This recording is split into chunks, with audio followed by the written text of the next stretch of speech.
buenas noches, bienvenidos a Primer Círculo. La semana pasada, hace 10 días, comenzó lo que puede ser algo muy esperanzador para México, que es la campaña de vacunación. Es la luz al final del túnel en muchos sentidos. Y la Ciudad de México fue pionera en esto. Fue pionera en tanto que se seleccionaron 3 alcaldías, las cuales empezaron a aplicar la vacuna. Y lo que parecía, digamos, aparentemente muy sencillo, detrás tiene una enorme complejidad que nosotros debemos de tratar de comprender, de entender. Y es por ello que hemos invitado a la cabeza de digamos, de las políticas digitales de la Ciudad de México, designado por la jefa de gobierno, Eduardo Clark, quien está precisamente en este momento, pues aplicando y corrigiendo y mejorando las fórmulas para que la vacuna se aplique de la manera más eficaz posible.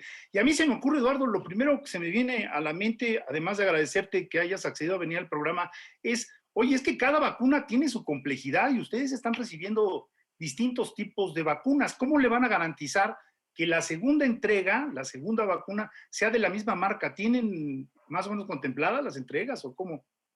Claro, pues primero que nada, gracias por la invitación, Carlos, Federico, un placer acompañarlos.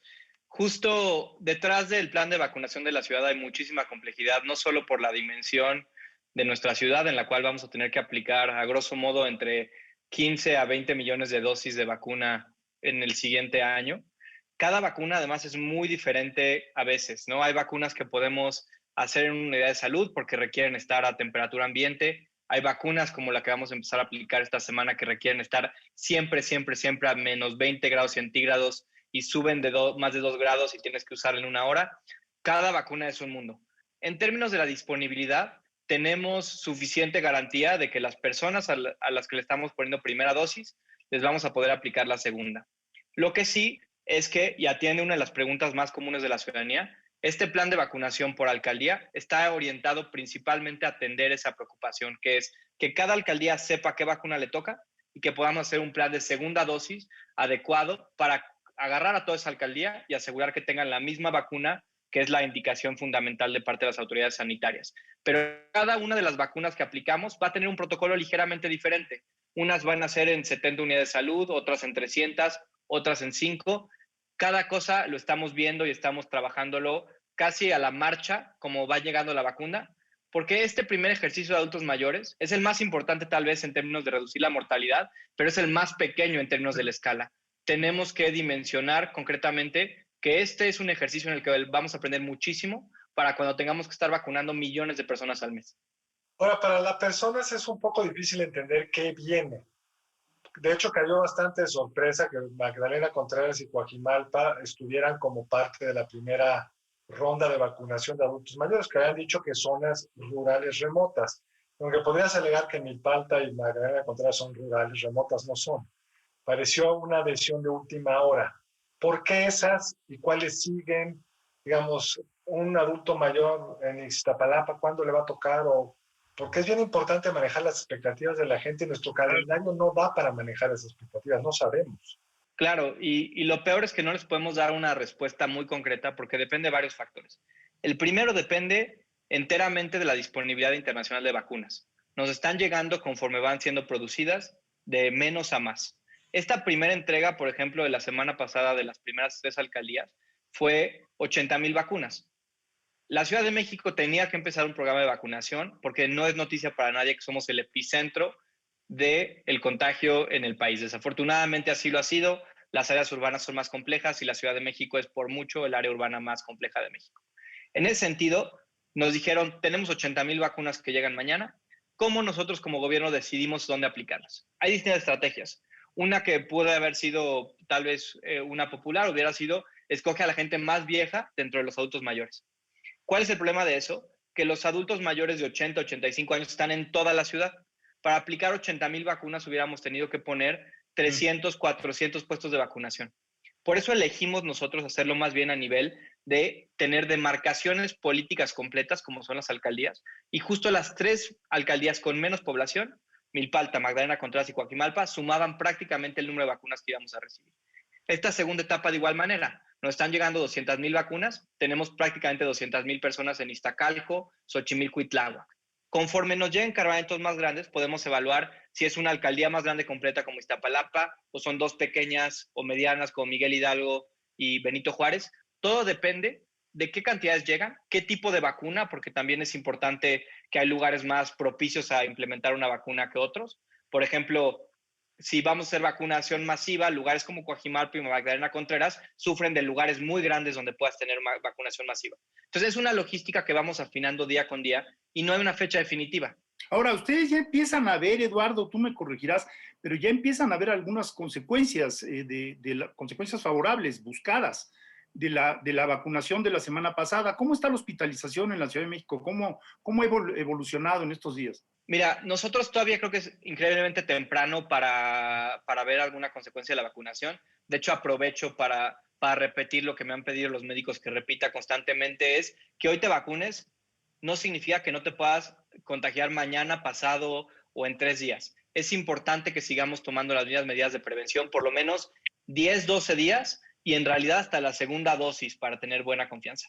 De todos modos, lo que hemos visto en la ciudad es tuvimos un incremento gigantesco donde prácticamente todos los días, de diciembre al 20 de enero, 150 hospitalizados más en los hospitales. Llegamos a tener 10,000, en mayo fueron 6,500. Afortunadamente, del 21 de enero para acá hemos tenido la mejor racha de decrecimiento de toda la pandemia, bajando a cerca de 150 personas menos por día. Ha sido una mejoría que luego nosotros ni siquiera nos podemos explicar por qué tan rápido ha mejorado. Una parte tiene que ver con que creemos que una buena parte de la explosión de la pandemia tuvo que ver con las fiestas familiares y reuniones de amigos de diciembre, que claramente pararon en enero en buena medida, pero vemos indicadores con mejoría en todos los sentidos. Llamas al 911, tal vez el más ilustrativo es el exceso de mortalidad, la crisis de mortalidad en la ciudad, el peor momento fue el 18 de enero, cerca de 800 personas adicionales a las que esperábamos murieron. Hoy estamos hablando de haber reducido casi 75% con 200. Tenemos una mejoría, pero no quiero que la gente se lleve la idea que ya pasamos la pandemia. Va a empezar la vacunación, nos va a ayudar, pero seguimos teniendo 6,500 hospitalizados. Hoy sigue siendo tiempo de cuidarnos. Digo, no, con toda claridad hay que decirlo, esto no es efecto no es efecto de la vacunación, es efecto de que se pasaron las fiestas y la ola y tan es evidente que los hace muy claro que las reuniones son el foco de infección mayor que tenemos que atacar, ¿no? ¿Qué porcentaje de la población, Eduardo, ya se habrá enfermado y tendrá anticuerpos? ¿Tenemos ese dato? Es difícil decirlo. El último ejercicio muy robusto fue la encuesta nacional de salud, la ENSANUD, que se hizo en noviembre. Estimó en el caso de la Ciudad de México, cerca de 25% de inmunidad adquirida a través de pruebas serológicas, que son pruebas que miden anticuerpos IgG e IgM.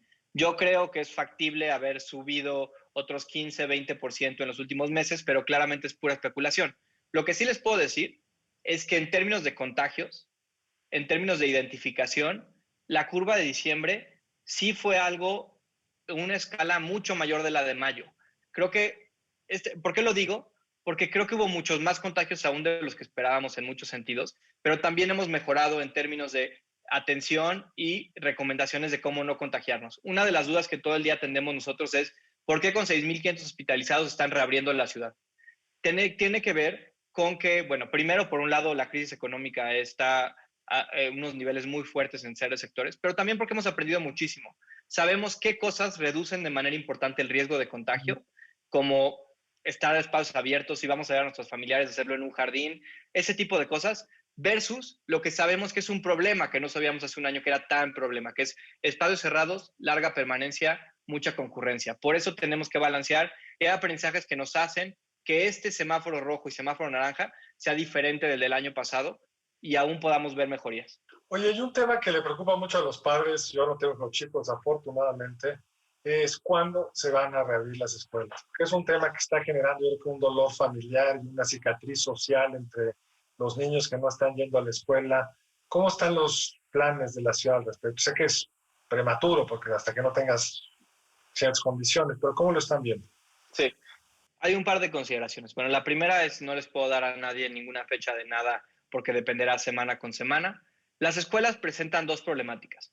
Hay mucha evidencia en el último año que la tasa de transmisibilidad de los niños es menor a la de los adultos y aún con apertura de escuelas en otras partes del mundo, vemos tasas de contagio que no son tan grandes como las que tal vez se modelaban en modelos epidemiológicos originalmente.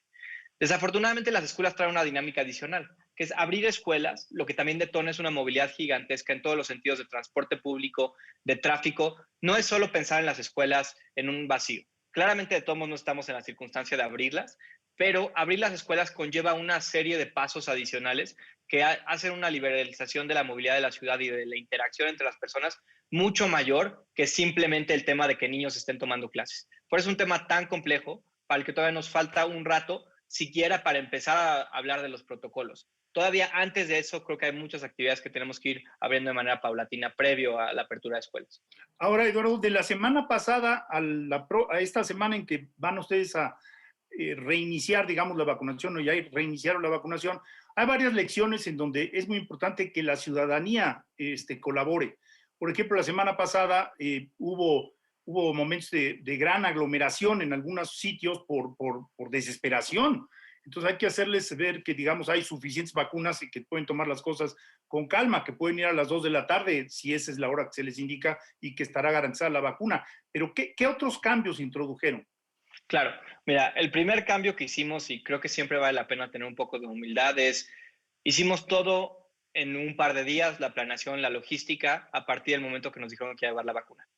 Eso lo que hizo es que el primer día fue un día lleno de aprendizajes, desde cómo mover la vacuna del congelador a las sedes, cómo ordenar a las personas en la banqueta, cómo asegurar un flujo continuo de personas en la sede. Todo eso, el lunes nos dimos cuenta que teníamos que refinar. Creo yo, me dirán ustedes qué opinan, el martes muchos de esos problemas ya están relativamente más resueltos, pero nos enfrentamos al peor problema de todos en ese momento. Nos enfrentamos al problema que estoy seguro que ustedes ven mucho, que tiene que ver con la desinformación masiva y cómo una pequeña chispa puede detonar verdaderos problemas. El problema que nos enfrentamos fue la desinformación de gente diciendo dos cosas. Una es que las vacunas, si no las usábamos, se desperdiciaban y que estábamos vacunando a gente de todos lados. Eso lo que hizo es que mucha gente que en ese momento, tal vez el lunes y martes, había decidido que iba a respetar el programa de vacunación, dijo, ¿saben qué? Yo me voy a Coajimalpa, yo me voy a Magdalena Contreras, yo me voy a Milpalta inclusive. Eso nos provocó tener que ser mucho más estrictos en los protocolos de sentido común que teníamos nosotros para atender a la gente que llegara a los puestos de vacunación. Nosotros teníamos esa contabilidad muy, muy exacta en términos de tengo tantas personas, tengo tantas vacunas, y que gente que no calificaba se metiera en la cola, lo que nos generaba era problemas de garantizarle la vacuna a los que sí les tocaba. Por eso la parte más importante que me gustaría recalcar es vacuna va a haber para todos, pero tenemos que esperar nuestro debido tiempo. No falta mucho para que los adultos de 65 y más, de 60 y más se vacunen. Yo estimo a este ritmo que va a ser antes de que termine abril, que estén vacunados 1.6 millones de personas de la ciudad. Pero necesitamos el apoyo de la ciudadanía para que nos permita tener un plan ordenado para asignar vacunas a la gente que le va correspondiendo y que tengamos además que en los puestos de vacunación se sienta cierta justicia de que estamos teniendo reglas claras, de que si una persona tiene un problema de que no tiene documentos porque es perfectamente admisible, nos tocaron vacunar gente de 105 años, que puedan acceder a la vacuna sin que nosotros tengamos que casi supervisar el acta de nacimiento. Eduardo, muchísimas gracias. Hay tantos otros temas que queríamos saber, pero el tiempo siempre se va más rápido, como sabes, en cualquier campaña de cualquier tipo. Muchas gracias. Esperamos tenerte aquí en un par de meses, que nos cuentes cuándo nos va a tocar a los de 50 para en adelante. Muchísimas gracias por la invitación, Carlos, Federico. Un placer acompañarlos. Y a ustedes que nos acompañaron, muchas gracias. Nos vemos el lunes entrante aquí en Primer Círculo. Buenas noches.